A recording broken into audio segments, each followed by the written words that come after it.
का क्या? जीव मर्यादा तोड़कर विषयों का भोग करे, दुखी हो जाए तो ईश्वर का क्या दोष? नरसिंह भगवान प्रहलाद को समझा रहे हैं, जीवों को सुखी करने के लिए भी मैंने संसार के सारे पदार्थ उत्पन्न किए। मनुष्य यदि अमर्यादा पूर्वक, आसक्ति पूर्वक पदार्थों का उपभोग करे और दुखी होता रहे तो इसमें मेरा क्या दोष है? मर्यादा पूर्वक पदार्थों को और विषयों को भोगने वाला मनुष्य सुखी होता है। विषयों के उपभोग के समय मनुष्य को यह न भूलना चाहिए कि संसार निर्माता वो भगवान है। संसार त्याग कर मनुष्य कहां जाएगा? मैं भी रहूंगा, संसार भी रहेगा। संसार को भोग दृष्टि से नहीं किंतु भगवत दृष्टि से मनुष्य यदि देखे तो सुखी हो। तू स्वयं कोई सुधार, तू सारे संसार को कैसे सुधार सकेगा? एक बार अकबर की पुत्री के पांव में कांटा छूट गया तो अकबर ने बीरबल को बुलाकर आज्ञा दी कि मेरे साम्राज्य की सारी भूमि को चमड़े से आच्छादित करवा दो, जिससे भविष्य में फिर कभी शहजादी के पैर में कांटा चुभ न सके। ये बात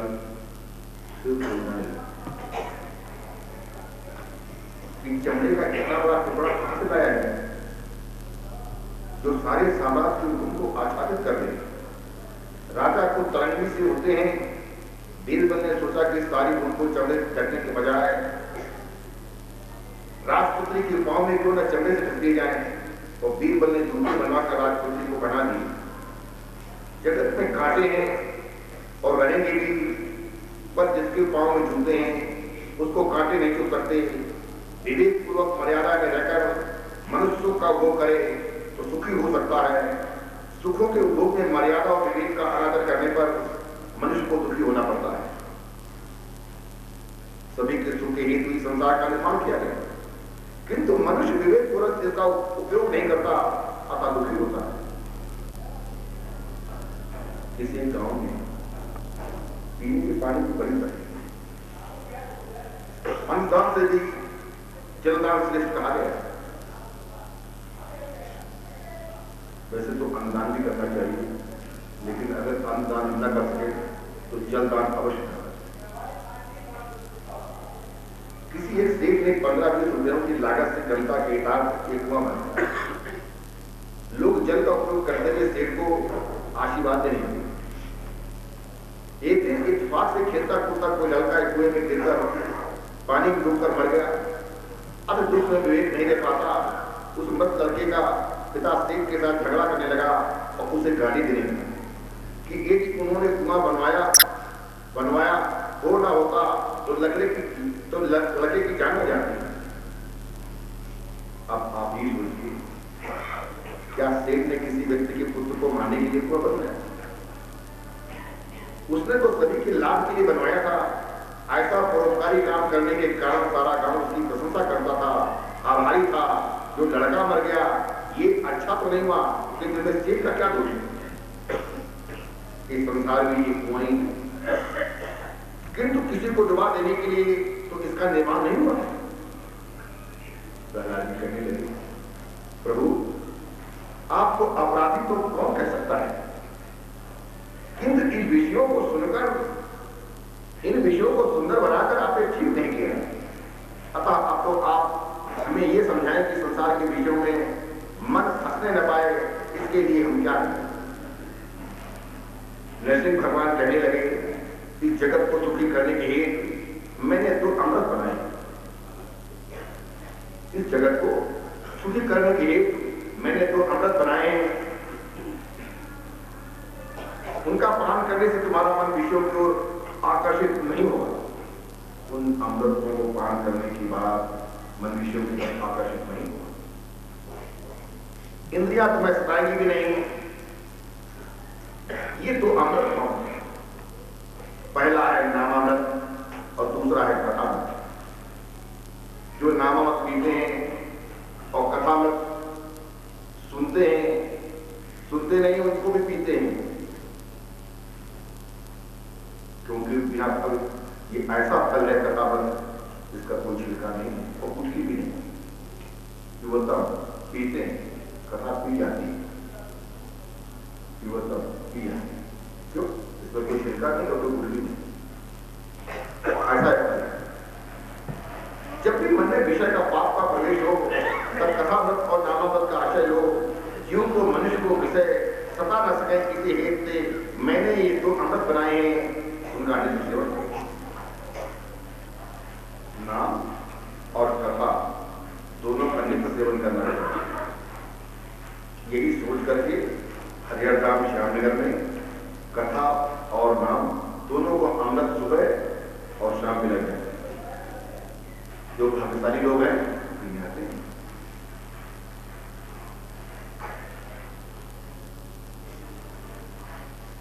स्वर्ग में जो अमृत मिलता है उसे पीने से सुख तो प्राप्त होता है, किंतु कहते हैं कि उससे पुण्य का क्षय भी होता है। किंतु कथामृत स्वर्ग के उस अमृत की अपेक्षा श्रेष्ठ है, इसे पीने से पाप का क्षय होता है। जो भी कथा सुनते हैं उनके पापों को क्षय होता है। लीला कथा और नाम अमृत है, लेकिन दोनों पीना चाहिए। कुछ लोग आते हैं आश्रम में तो कथा पूरी हो जाती तब आते हैं, वो अधूरा कार्य कर रहे हैं, वो पूरा कार्य नहीं कर रहे। क्यों? क्योंकि इसे पीने से पाप का क्षय होता है।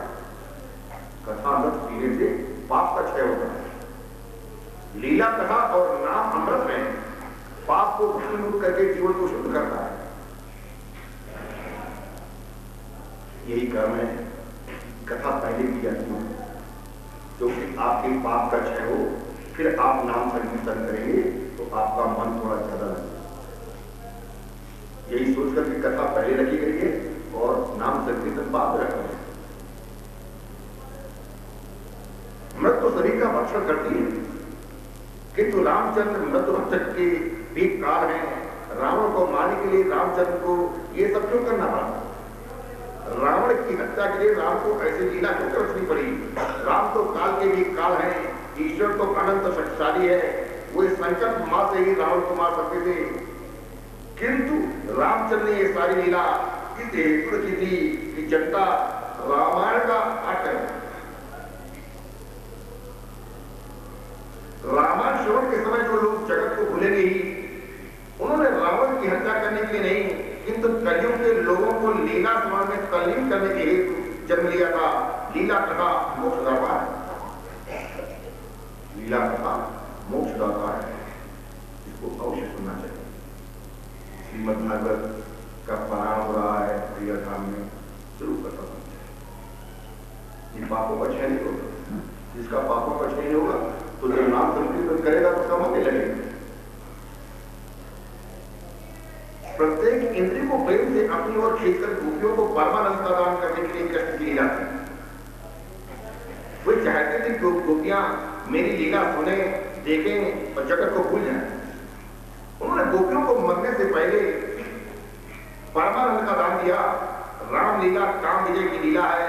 श्री कृष्ण भगवान की कामदेव पर विजय है। जगत के सभी विषयों को मन भूल जाए तो मन का निरोध होगा, ईश्वर में लीन हो जाएगा। कृष्ण लीला का प्रयोजन ही ये है कि मनुष्य किसी भी दिन से जगत को भूल जाए, कृष्ण लीला में तन्मय हो जाए। गोपियां इसी तरह तो सभी लीलाओं का श्रवण स्मरण करती थी, प्रभु में लीन हुई थी। जब नाम ब्रह्म और नाद ब्रह्म एक होते हैं तब पर ब्रह्म का प्राकट होता है। नामामृत कुछ भी कर सकता है, इसके लिए क्या अशक्त है? श्री राम नाम जपन से सारे कष्ट जाएं, श्री राम नाम जपन से सारे कष्ट जाएं, श्री रामा जपन से, श्री रामा जपन से सारा सुख हो जाए। श्री राम रसना रते जो सदा, श्री राम राम में विश्व सारा सुहाए। मीराबाई ने कहा है, मेरो मन राम ही राम रते रे।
निकट ही दिखता है। सिद्ध ज्ञानी की जगत निकट नहीं, किंतु ब्रह्म रूप दिखाई देता है, क्योंकि वे परमात्मा का सतत चिंतन करते हैं।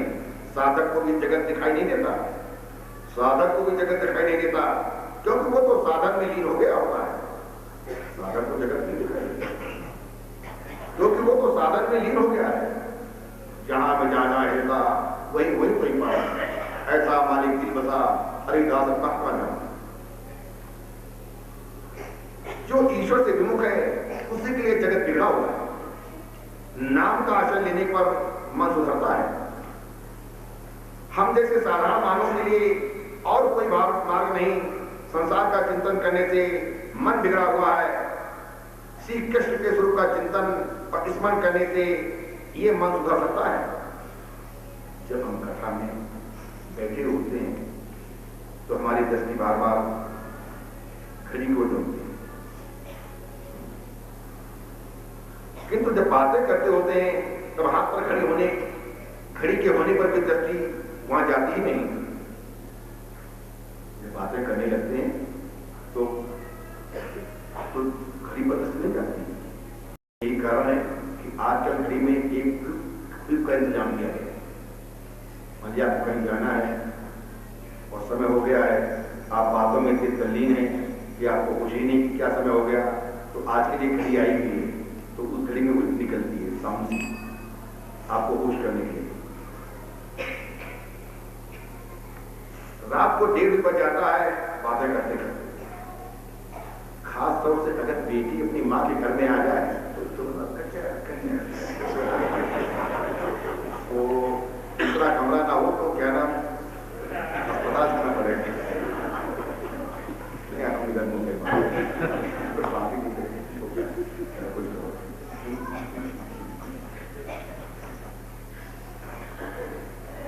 समय का नाश सर्वस्व का नाश है।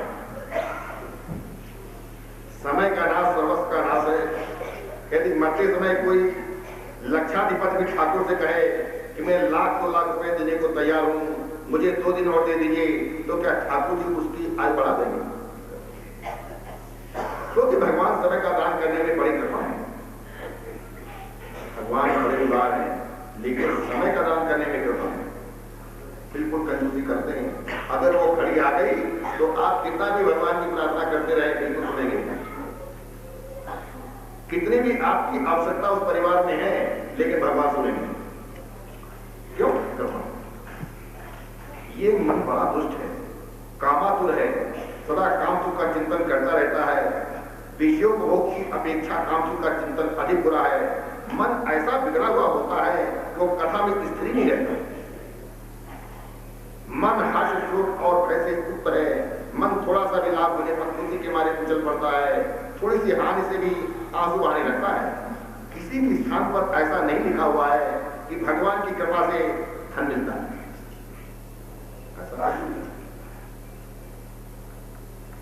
भागवत के 8वें स्कंद में कहा गया है कि मैं प्रभु जिस पर कृपा करता हूं उसकी सारी संपत्ति का नाश करता हूं। ऐसा भागवत में लिखा है। किसी जीव पर जब हमारी कृपा होती है उसकी संपत्ति को नष्ट करता हूं। भगवत कृपा का फल धन नहीं है।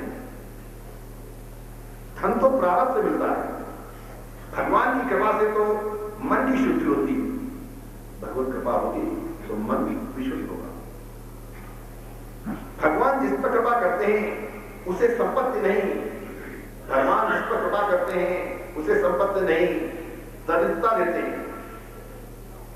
प्रभु कृपा के होने पर तो सत्कर्म करने की इच्छा होगी। जब तक प्रभु कृपा नहीं होगी ये जीव कभी भी सत्कर्म नहीं करेगा, परोपकार नहीं करेगा, परहित में कार्य नहीं करेगा, स्वार्थ में लिप्त रहेगा। बस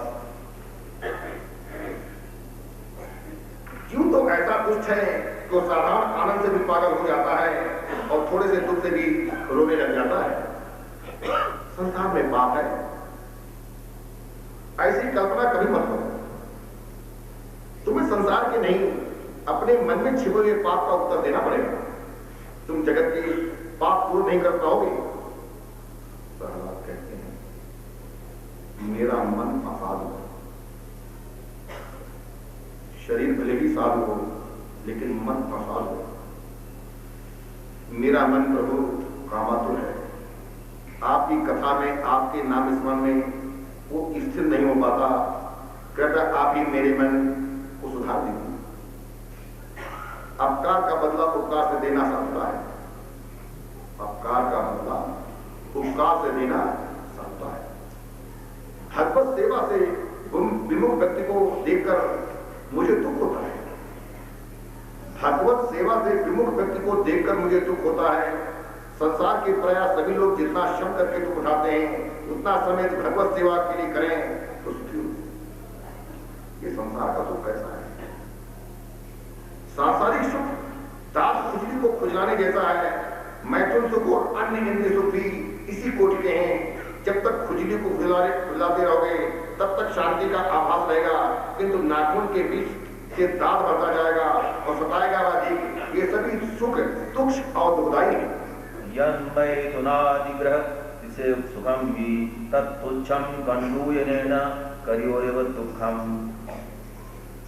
गीता जी में कहा गया है, ये संसर्पजा भोगा दुःखयो न एव ते आद्यन्तवन्त कौन्तेय न तेषु रमते मुदा। अध्याय 5 श्लोक 22। इंद्रियों का विषयों के संयोग से उत्पन्न होते हुए भोग निसंदेह दुख के कारण है। वे आदि और अंतयुक्त अर्थात अनित्य हैं। अतः ही अर्जुन, ज्ञानी मनुष्य इन सुखों में कभी नहीं भटकते। वे ऐसे सुखों की इच्छा भी नहीं करते। जब इंद्रियां ललचाने लगे तो उस समय मानव यदि मन को शांत रखे और सावधान रहे तो सुखी हो सकता है। प्रहलाद प्रार्थना करने लगे, हे नाथ, मैं इन सब झंझटों से थक गया। प्रभु बोले, चल मैं तुझे अपने धाम ले चलूं। प्रहलाद कहते हैं, मैं वहां अकेला नहीं आ सकता। मैं इतना स्वार्थी नहीं हूं जो अपने इन बाल मित्रों को यहीं छोड़कर आपके साथ अकेला ही चल दूं। मैं अकेला मुक्ति पाना नहीं चाहता। प्रहलाद जी अपने सहपाठी असुर बालकों का भी विचार करते हैं। वे सबकी मुक्ति चाहते हैं। मात्र स्वयं के कल्याणार्थ में साधन करने वाला व्यक्ति स्वार्थी है। अपने कल्याणार्थी बन में साधन कर रहा है तो स्वार्थी। एकांत में तप, साधन, भजन जब करने वाला मात्र अपने आप का उद्धार कर पाता है। मात्र अपने आप का उद्धार करने वाला अपने संसर्ग में संग में जो कोई आए उसका भी उद्धार करे, वही सच्चा वैष्णव। सबको साथ में अपनी जन्मभूमि को जगत के अन्य किसी भी जीव को सन्मार्ग की ओर ले जाए। अपनी जन्मभूमि को जगत के अन्य किसी भी जीव को सन्मार्ग की ओर न ले जाए और एकांत में बैठकर तब ध्यान करता रहे। वो चाहे जैसा भी ज्ञानी क्यों ना हो। कितना बड़ा ज्ञानी हो, है पूर्ण स्वार्थी।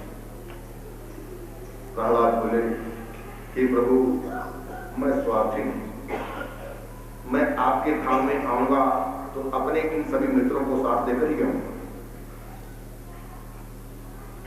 नाथ, मैं तो आपकी क्या स्तुति कर सकता हूं। वेद भी आपकी स्तुति ठीक से नहीं कर पाते, फिर मैं तो अनन्य भक्ति के 6 साधन हैं। अनन्य भक्ति के 6 साधन हैं। पहला है प्रार्थना। प्रभु से प्रार्थना करनी चाहिए, जैसे कि हम लोग दैनिक प्रार्थना श्रीमद् भागवत महापुराण प्रार्थना पहले करते हैं। प्रार्थना, सेवा, पूजा, स्तुति, वंदन, पापों को याद करते हुए वंदन। इस पर व्यवहारिक कामकाज करते हुए प्रभु का स्मरण। कथा श्रवण, इन 6 साधनों से परमहंस कर मिलती है। कुछ साधन करो, साधन के बिना अनुभव नहीं होगा। जब तक साधन नहीं करोगे अनुभव नहीं होगा। इन साधनों का आश्रय लेने वाला प्रभु के चरण पाता है। स्तुति के अंतिम श्लोक में प्रहलाद जी ने ये 6 साधन बताए हैं। जो इन साधनों को कार्यान्वित करता है उसे परमात्मा के चरणों में अनन्य भक्ति प्राप्त होती है। प्रातः काल में आंखें खुलने पर भगवान का स्मरण करो, प्रार्थना करो। कर दर्शन भी करो, धरती माता को प्रणाम करो। कर दर्शन, धरती माता को प्रणाम। सुबह में कर दर्शन करो, अर्थात हाथों को देखो, सोचो कि मैं इन हाथों से आज पवित्र कर नहीं करूंगा, इन हाथों से आज पवित्र कर दूंगा, ताकि परमात्मा को मेरे घर आने की इच्छा हो सके। पवित्र कर्म करेंगे तो परमात्मा हमारे घर में आएंगे, पवित्र कर्म नहीं करेंगे परमात्मा नहीं आएंगे। कथा और कीर्तन से ज्यादा पवित्र क्या होगा? भगवान का श्रृंगार से ज्यादा और क्या पवित्र हो सकता है? देखिए, हृदय में श्रृंगार भी होता है, कथा भी होती है और कीर्तन भी होती है, तीनों काम होते हैं। जो बच्चा क्या होते हैं नहीं क्या है, इससे ज्यादा पवित्र कुछ भी नहीं।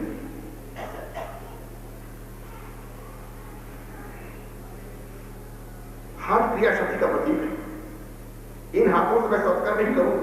शिवो भूत्वा शिवं यजेत्, शिवो भूत्वा शिवं यजेत्, कल्याण रूप बनकर उस कल्याणकारी की पूजा करो।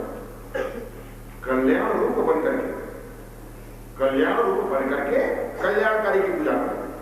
कल्याणकारी की पूजा तभी स्वीकार की जाएगी जब आप कल्याण रूप बन जाए। जो कुछ करेंगे परहित नहीं करेंगे, निज हित में नहीं करेंगे। हरियाणा भी बनवाया गया, जिसने भी बनवाया इसी भावना से बनवाया कि परहित हो, परहित कल्याणकारी, कल्याण रूप बनकर उस कल्याणकारी की पूजा करो। कल्याण रूप नहीं बन पाओगे तो कल्याणकारी की पूजा नहीं हो पाएगी, स्वीकार ही नहीं करेगी। प्रातः काल में इस श्लोक का पाठ करो। कराग्रे वदति लक्ष्मी, करमूले सरस्वती, करमध्ये गोविंदा, प्रभाते कर दर्शनम्। आजकल तो प्रभात में कर दर्शन के बदले कब दर्शन किया जाएगा? कब दर्शन होता है, कर दर्शन नहीं होता। दो तरह के लोग हैं, कप वाले भी, उसकी व्याख्या करेंगे। जाते ही लोग चाय का कप मुंह से लगाते हैं और चाय के साथ बिस्किट खाने के बाद ही अन्य कामों को लगते हैं। देखिए, न प्रार्थना, न पूजा, न स्नान, न ध्यान, न पूजन, न सेवा, न भोग, न नाम कथा, न कृष्ण कथा, न नाम कथा, कुछ भी नहीं। कब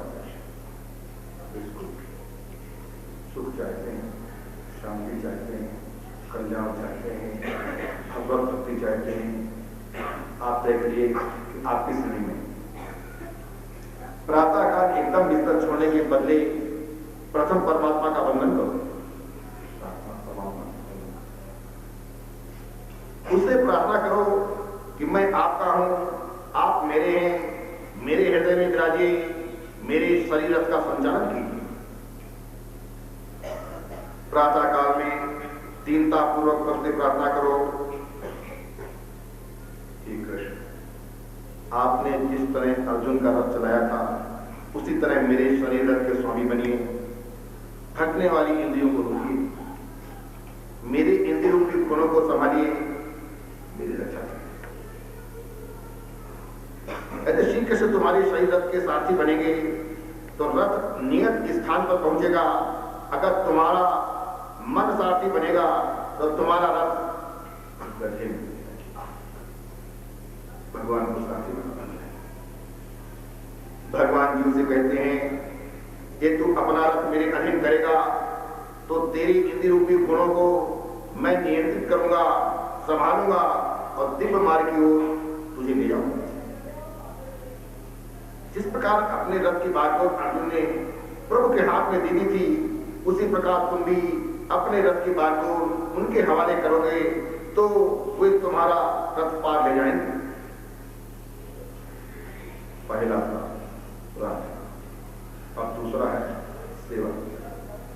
सेवा पूजा में स्नान से निवृत्त होकर एकांत में प्रभु की सेवा और उपासना है। सेवा भी करोगे और उपासना खुद करेगा, उपासना करेगा। तीसरे नंबर में स्तुति, भंडार वाला हो गया। नाथ आपने जब अजामिल जैसे पापी का उद्धार कर दिया तो फिर मेरी ओर ही आप क्यों नहीं देखते?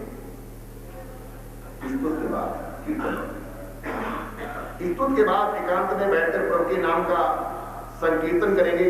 अपना काम काज करते समय भी प्रभु का स्मरण करते रहेंगे। काम काज भी कर रहे हैं या रास्ते में जा रहे हैं, अगर गाड़ी स्वयं चला रहे हैं, मोटरसाइकिल, स्कूटर में कार वगैरह जो भी है तो बहुत ध्यान देंगे। बाकी अगर बैठे कर सकते, कीर्तन नहीं कर सकते, ध्यान नहीं कर सकते। कथा श्रवण, प्रभु के प्यारे सच्चे संतों से समागम करो। देखिए कथा किन से सुननी है? जो उसके लाडले, जो भगवान के लाडले भक्त हैं, भले ही अपड़ हो। ऐसा भी देखा गया है कि अगर वो अपड़ हैं लेकिन उनके अंदर भगवान का निवास है तो वो आपको ऐसा दिव्य ज्ञान देंगे, ऐसा दिव्य उपदेश करेंगे कि आपके अंदर के आंखें कान खुल जाएंगे।